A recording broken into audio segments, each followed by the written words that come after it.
Anka ala tanu kabara sebeke kabare kada andaba alaye kasali chaya ala kiraka yasa ana hera soro kiyama shokere kaere baraya ikramu kadana. A'udhu billahi minash shaitanir rajim. Bismillahir rahmanir rahim. Chers téléspectateurs du monde francophone, assalamu alaikum wa rahmatullahi wa barakatuh. Vous êtes sur la MTA Africa et vous suivez à présent vos programmes de Ciel Nouveau. Nous parlerons à l'instant même de la politique. Est-ce que la politique rime avec la religion?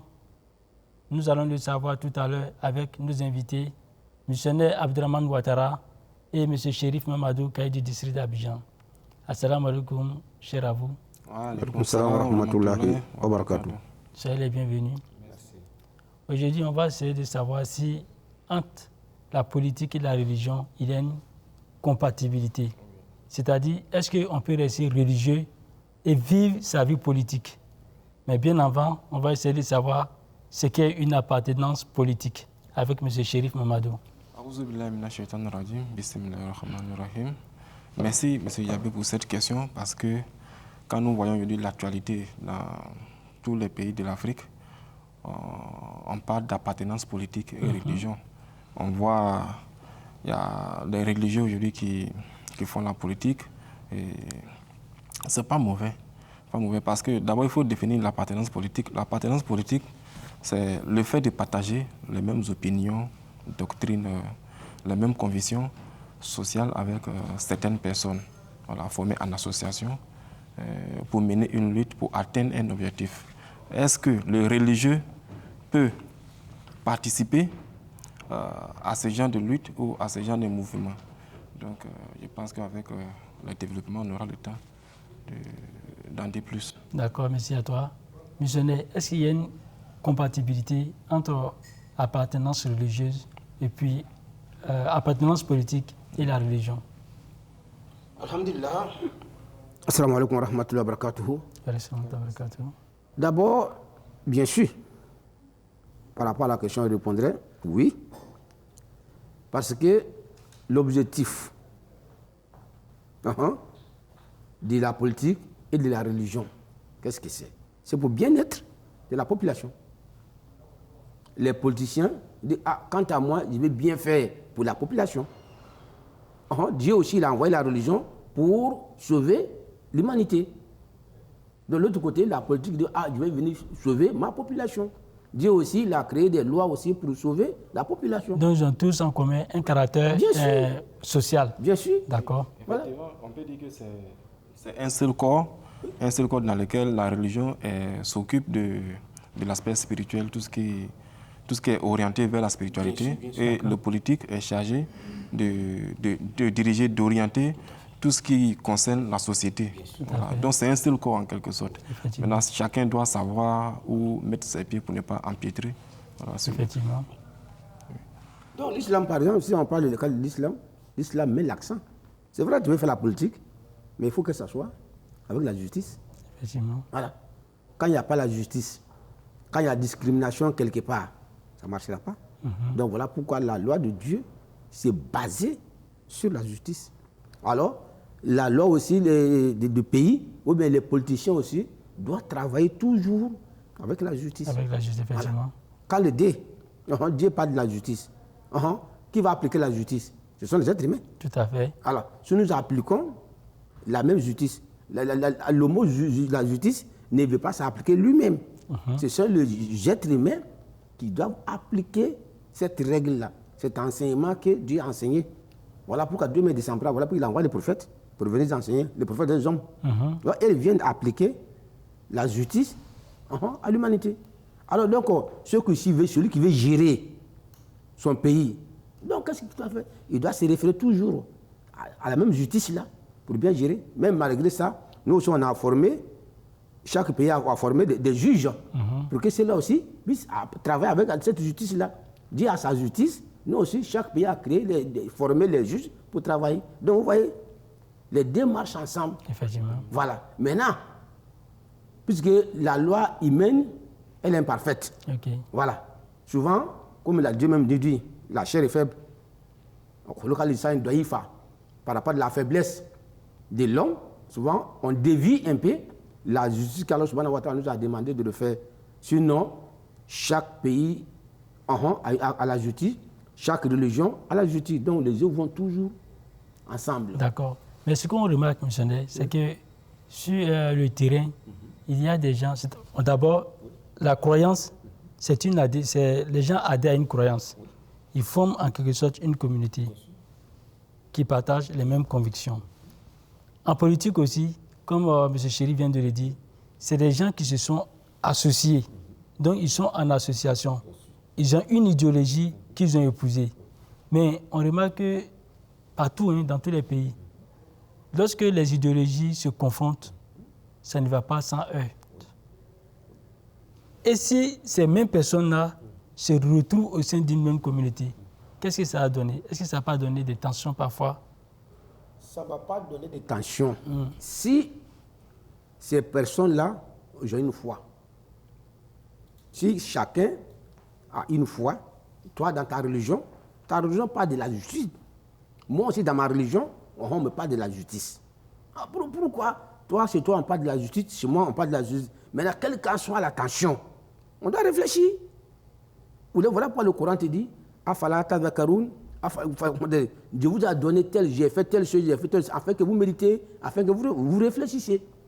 Alors, si nous ne réfléchissons pas, c'est vrai, là, la tension, certes, mais réfléchissons un peu, nous ne sommes pas des animaux. Tu es mon frère, je suis ton frère. Donc, même soi, il y a un petit problème. Référons-nous derrière. Attention, c'est mon frère. Si je veux lui faire du mal, c'est pour lui faire du mal à moi. Donc, il faut que chacun mette dans sa tête. Voilà. La justice, les justices là vont ensemble. Ça ne va pas se contredire. Mais lorsqu'on ne réfléchit pas, c'est qu'il y a un désordre. Chacun maintenant pense par rapport à son intérêt personnel. Voilà, son intérêt personnel. C'est ce qui est grave. Si c'est l'intérêt de la population, là, il n'y a pas de parole. Je voulais faire un additif à ce que le missionnaire a dit. Il faut dire que la religion a pour principe la tolérance, l'amour, la justice.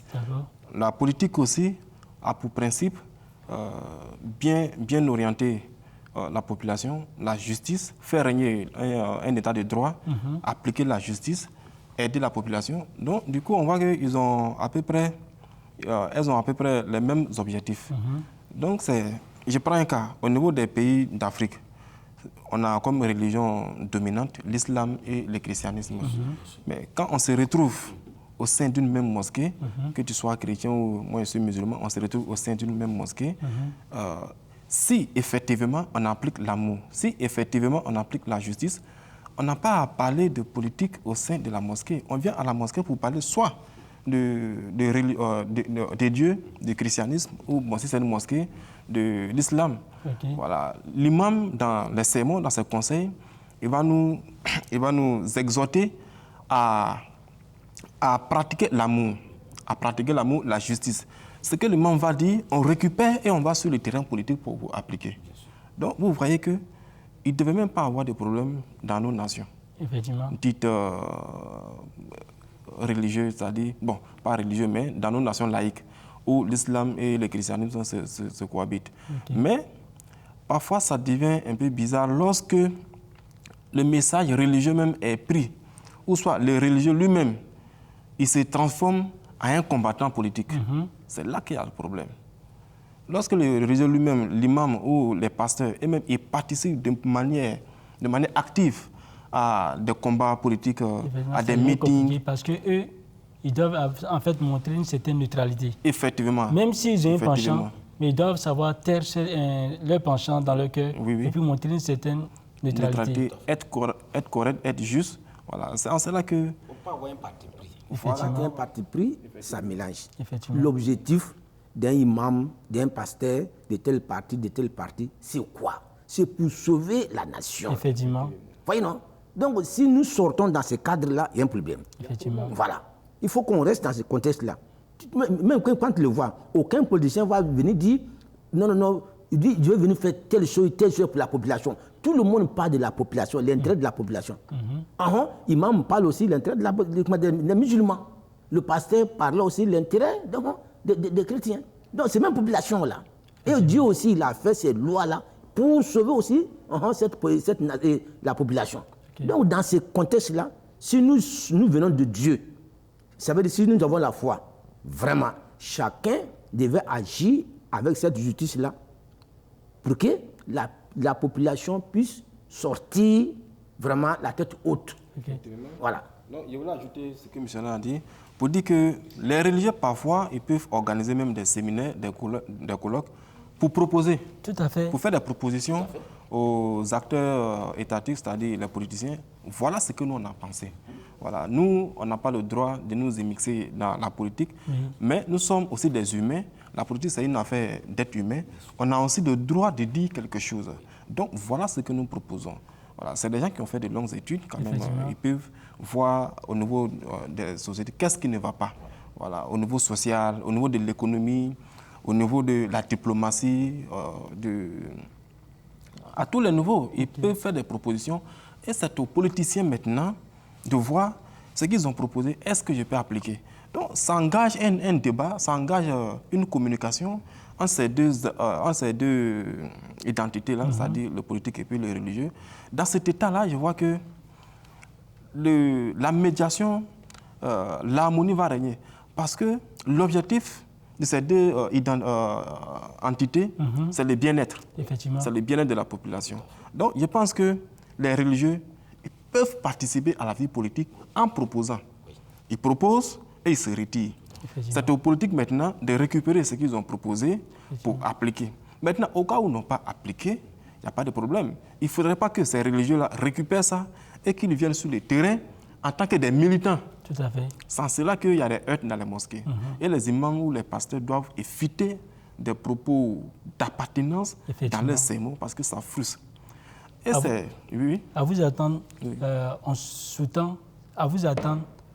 vous dites sous-tendre que la politique, en fait, la diversité ne doit pas être une source de haine, une source de conflit, mais un accompagnement dans la société, dans son amélioration.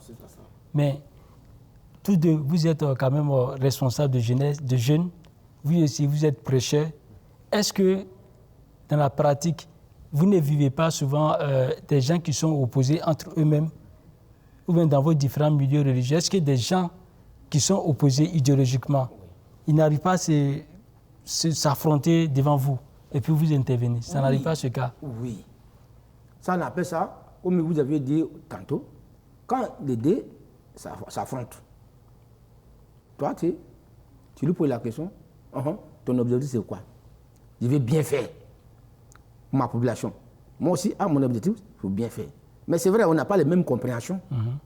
Donc, souvent, qu'est-ce qu'on fait? On leur dit, référons-nous, souvent comme on dit dans le langage, pour construire le futur, il faut se référer au passé. Tout à fait. Oui. Donc, quand nous regardons la Bible, dans la justice, dans la vie de Jésus-Christ, il a appliqué la justice, même avant lui. Quand nous regardons, qu'est-ce que le prophète de l'islam, Mohammed sallallahu alayhi wa sallam, non seulement il était un homme politique, il était un homme politique, il était un prophète, il était un homme de Dieu. Mais il a travaillé avec tout ce monde-là, avec les juifs, il gérait les juifs, les chrétiens, les païens, et puis les musulmans. Mais il y avait une harmonie entre eux, il n'y a pas de problème. Quand souvent il y a un problème, il dit, toi, ton chrétien, envoie ta Bible. Qu'est-ce que ta Bible dit par rapport à tel sujet? Le juif, il y a un problème. Qu'est-ce que ta Bible, la Torah dit par rapport à ce sujet? Mais missionnaire, et ceux qui, en fait, vous êtes un missionnaire, c'est-à-dire vous partez prêcher à des groupes de personnes, quand ils adhèrent à la communauté, c'est-à-dire ils deviennent, c'est-à-dire en termes de donnants, ils prennent de ce qui est, par exemple, je suis conscrit à la communauté islamique Ahmadiyya, ils prennent ce qui est de la communauté Ahmadiyya.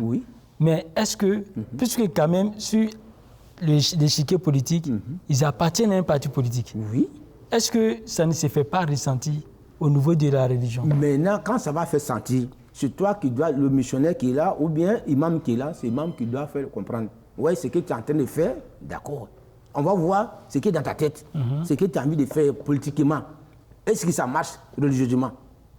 Moi, j'ai fait sortir les exemples que je viens de donner. Voilà, les versets coraniques, même les versets bibliques. Là, l'homme va regarder.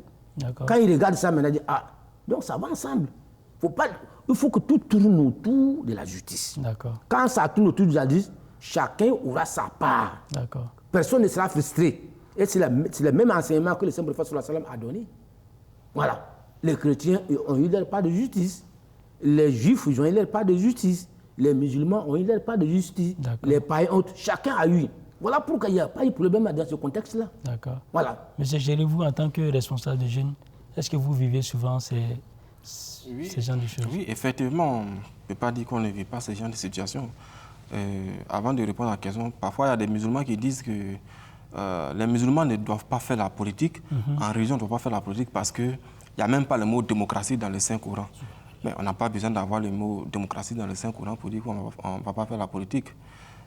Il faut dire qu'au sein des communautés, tous ceux que nous rencontrons, chacun vient avec sa conviction religieuse. Chacun vient avec sa conviction religieuse et sa conviction politique aussi. Mais au sein de la mosquée, quand on se rencontre au sein d'une mosquée, le message qui est prêché, c'est un message d'amour. C'est ce que le missionnaire a dit.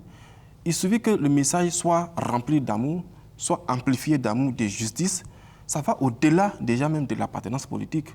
Vous vous retrouvez tous dans ce que le responsable dit. C'est lorsque le message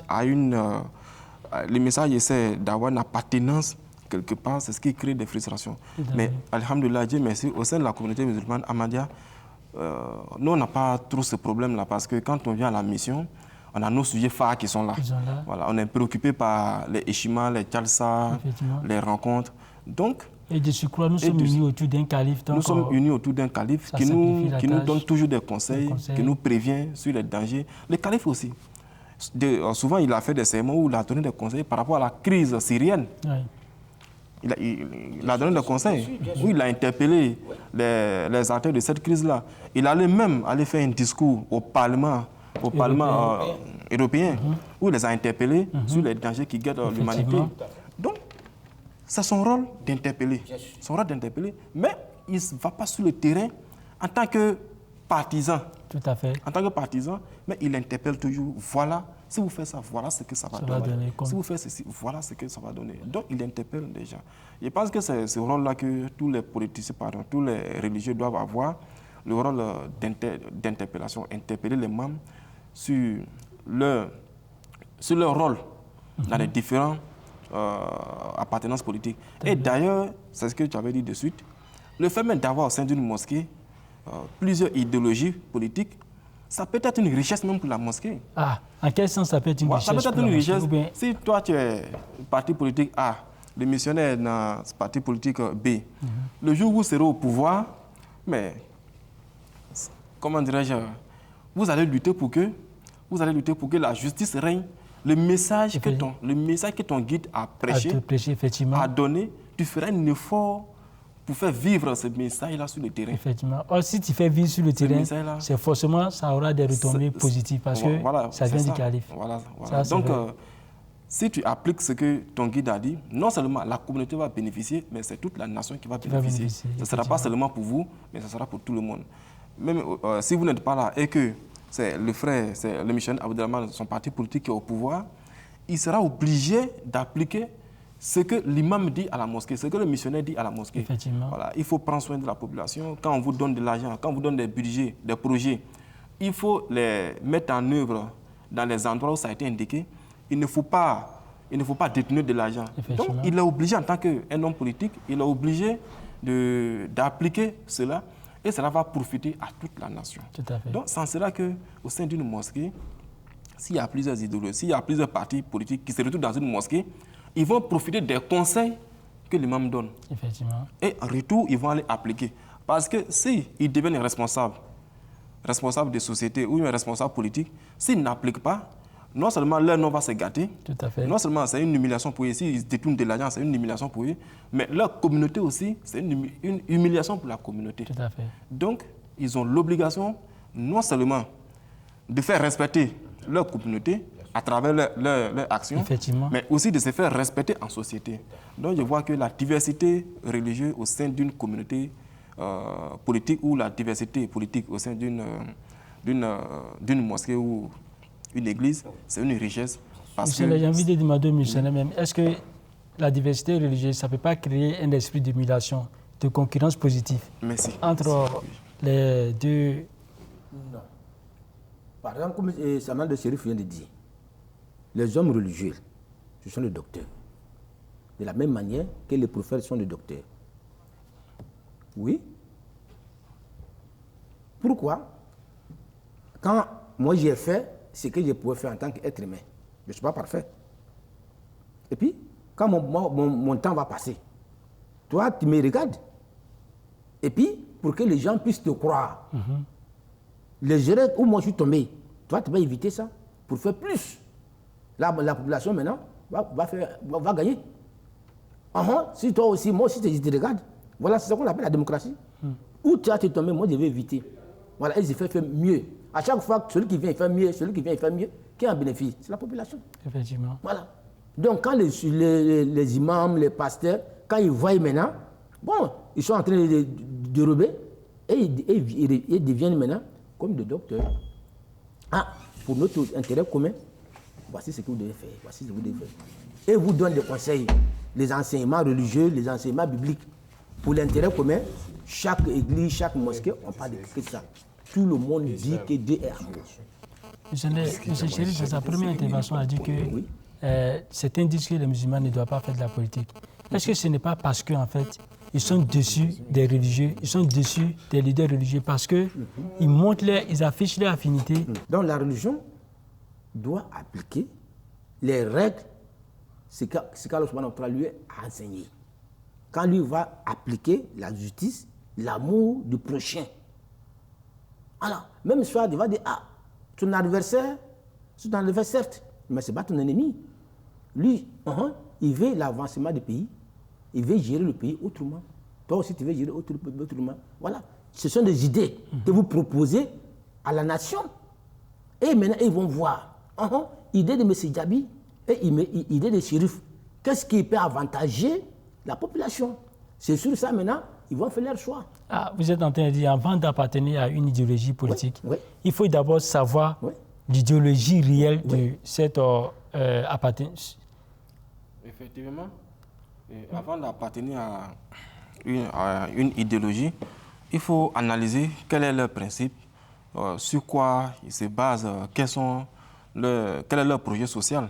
C'est à partir de là qu'on peut appartenir à une idéologie. Donc, monsieur, est-ce qu'il y a un critère pour pouvoir désigner son chef? Oui. Voilà pourquoi il vous donne un verset coranique. Quand les mécréants, ils étaient étonnés. Ils disent, mais c'est quel livre ça? Il ne peut pas se taire sur une petite chose, une grande chose, tant qu'il n'a pas parlé de ça. Merveilleux ce Coran. C'est le merveille du Coran. Ok, missionnaire, je vais vous poser deux questions. Je vais vous poser deux questions en même temps. Oui. Dans la religion, est-ce que ce n'est pas parce que les religieux sont corrompus que les gens sont dessus pour dire que les musulmans ne doivent pas faire la politique? Vous allez répondre à ça. Et puis en même temps, vous allez répondre quels sont les critères pour qu'on élise un chef, pour qu'on suive un chef politiquement. Allez-y. Alhamdulillah, c'est vrai. Les religieux sont corrompus. Les gouvernants aussi sont corrompus. C'est ce que le Coran te dit.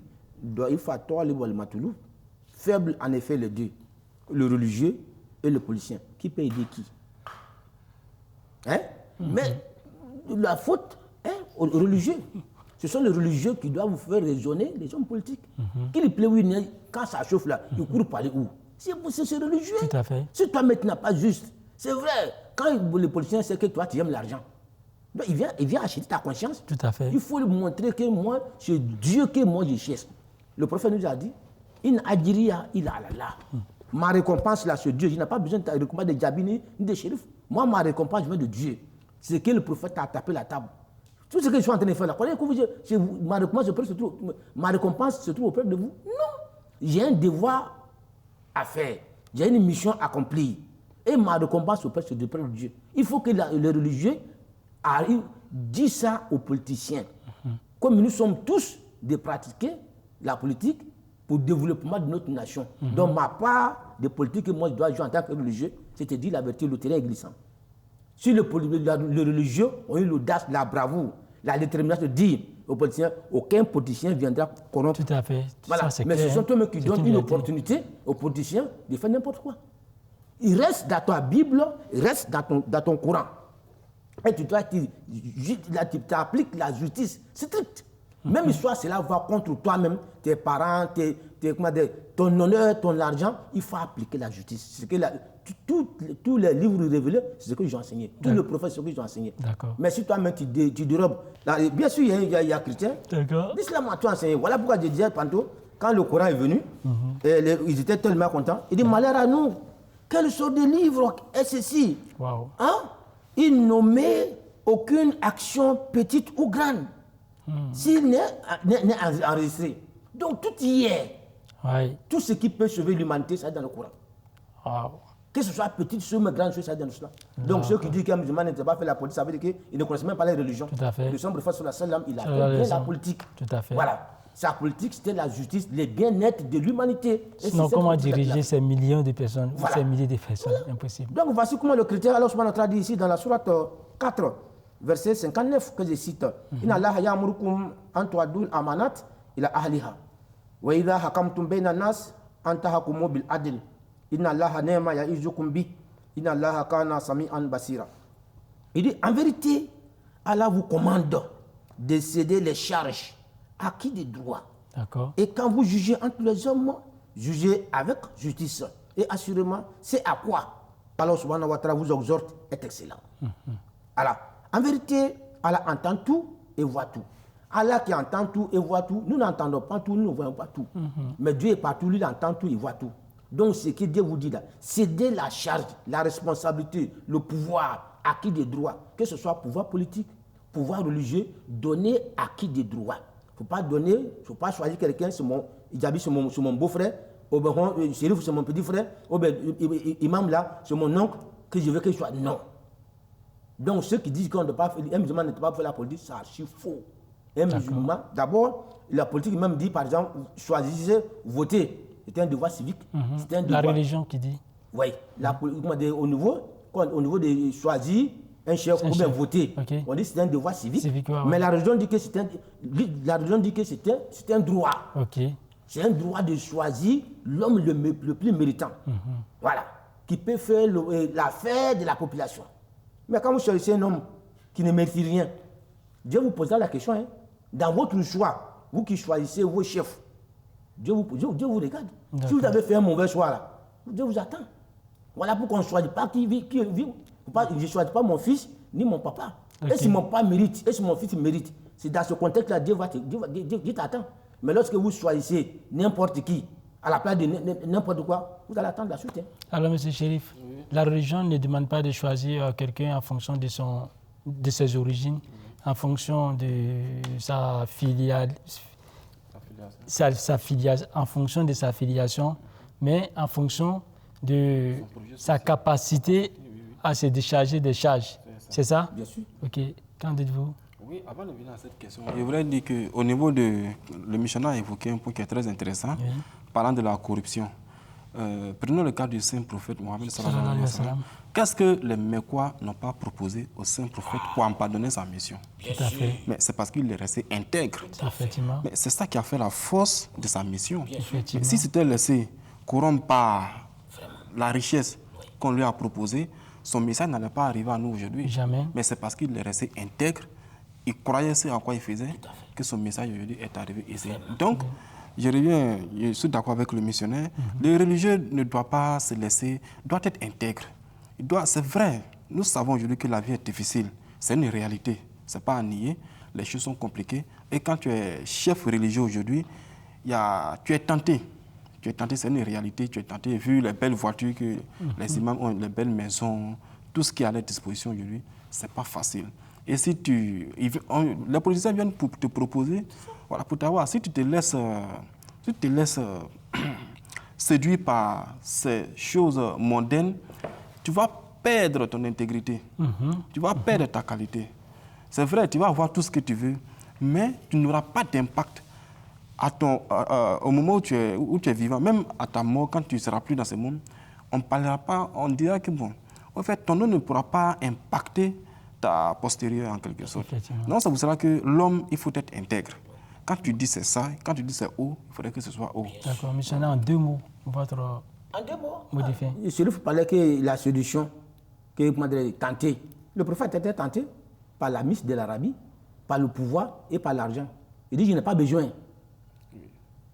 Voici les 2-3 choses que le monde est en train de s'entretuer. Femme, pouvoir et puis l'argent. Et c'est le même 3 là que j'en propose sans le prophète sallam. Si ton combat là c'est quoi? Si c'est l'argent, on va te donner. Si c'est femme, on va te donner. Si c'est le pouvoir, on va te donner. Il dit, je n'ai pas besoin de l'argent, ni pouvoir, ni femme. Si nous disons que nous sommes des hommes religieux, l'argent, femme, pouvoir là, le sont dans la main à ceux qui en ont. Pratiquons la religion comme Dieu nous a dit. L'argent, femme là, ça va venir lui-même. Ok, merci bien à vous d'être venu sur ce plateau. Je crois que l'émission est déjà finie. Chers téléspectateurs, il est préférable que le religieux ne se laisse pas influencer par de l'argent, mais qu'il fasse tout pour être intègre envers son texte, afin qu'il soit un leader devant les politiciens. Membre de la communauté islamique Ahmadiyya, vous pouvez faire de la politique, mais en respect des textes qui régissent vos livres saints et des directives du calife. Sur ce, assalamu alaikum wa rahmatullahi wa barakatuh. للخير البرايا إكرامه كدناني شكر خير البرايا إكرامه كدناني أنك آلة كبار سبك كبار كدا أندب علي كسالي جايا على تيرك يا سانا هيرا سوروك يا ما شكر خير